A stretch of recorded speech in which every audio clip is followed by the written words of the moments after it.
আমরা কথা বলতে জানি না বাপ। কোরআন যেভাবে কথা বলতে বলেছে সেভাবে আমরা কেউ বলিনি। সূরা লুকমানে আমি এখানে ঢুকছিলাম, আপনাদের এখানে মনে হয় সম্ভবত হেলাল উদ্দিন বলে একটা ছেলে, তিনি সূরা লুকমানের একটা কথা বলছিলেন। ক্বালা ইয়া বুনাইয়া লা তুশরিক বিল্লাহ। একজন লোকমান হাকিম, বিরাট জ্ঞানী মানুষ, তার এই নসিহতটা আল্লাহ এত পছন্দ করেছিলেন যে কোরআনে তার নাম দিয়ে দিয়েছে। বলুন আলহামদুলিল্লাহ। এই লোকমান হাকিম সে নবী ছিলেন না, বেশিরভাগ উলামারা লিখছেন তিনি নবী ছিলেন না, তিনি ওলি ছিলেন, আল্লাহর বিরাট বুজুর্গ। তো সেই ব্যক্তি তার সন্তানকে বলছে, ক্বালা ইয়া বুনাইয়া লা তুশরিক বিল্লাহ। ক্বালা ইয়া বুনাইয়া, হে আমার কলিজার টুকরা সন্তান, হে আমার কলিজার টুকরা বেটা, লা তুশরিক বিল্লাহ, খবরদার আল্লাহর সাথে শরীক করো না। এই যে কলিজার টুকরা বেটা, এই কথাগুলো আমরা কখন বলি দেখতে পাওয়া যায়? ওই ছেলে যখন কোলে থাকে, 1-1.5 বছরের বাচ্চা, 2 বছরেও আমার কলিজার টুকরা বেটা, আমরা তাই বলি। কথা শুনে বলা হয়েছে ওরকম বাচ্চাকে মনে নিষেধ করছেন না। তখন লোকমান হাকিমের ছেলের বয়স প্রায় 40 বছর পার হয়ে গেছে। তাহলে কত মিষ্টি আওয়াজ আমাদের ছেলে শুনবে কি করিয়ে?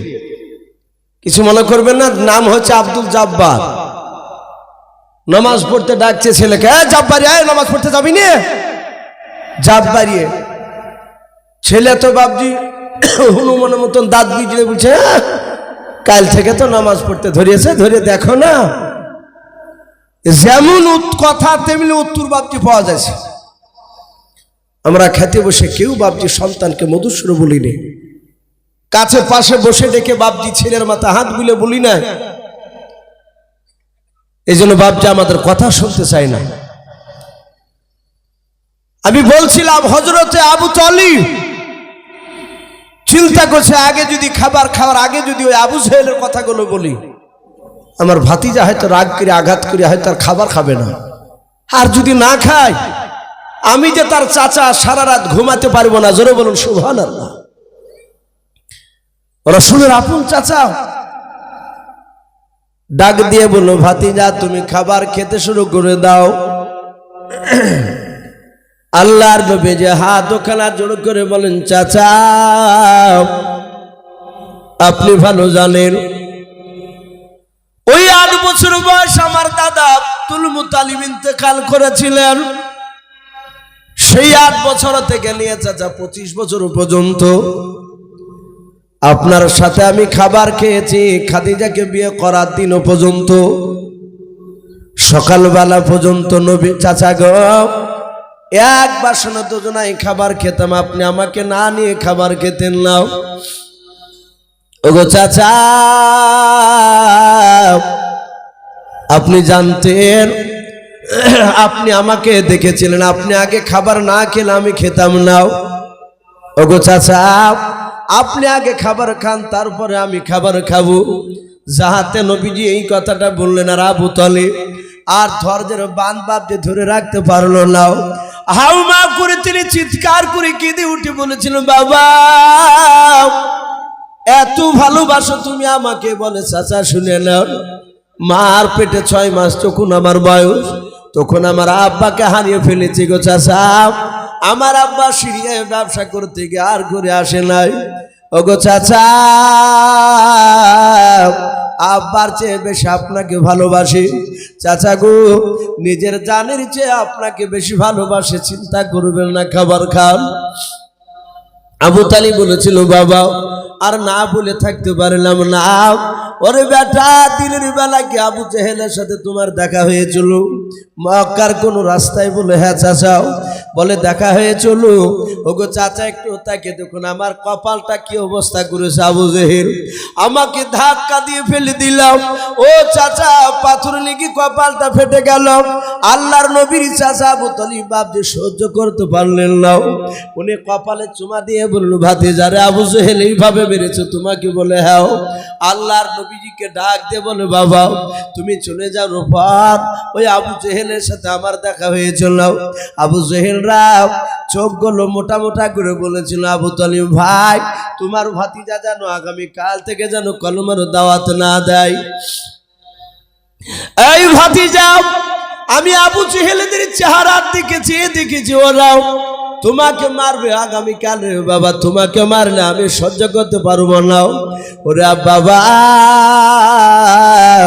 তুমি কাল থেকে আগামী কাল থেকে কলমার দাওয়াত আর দিবা নাও।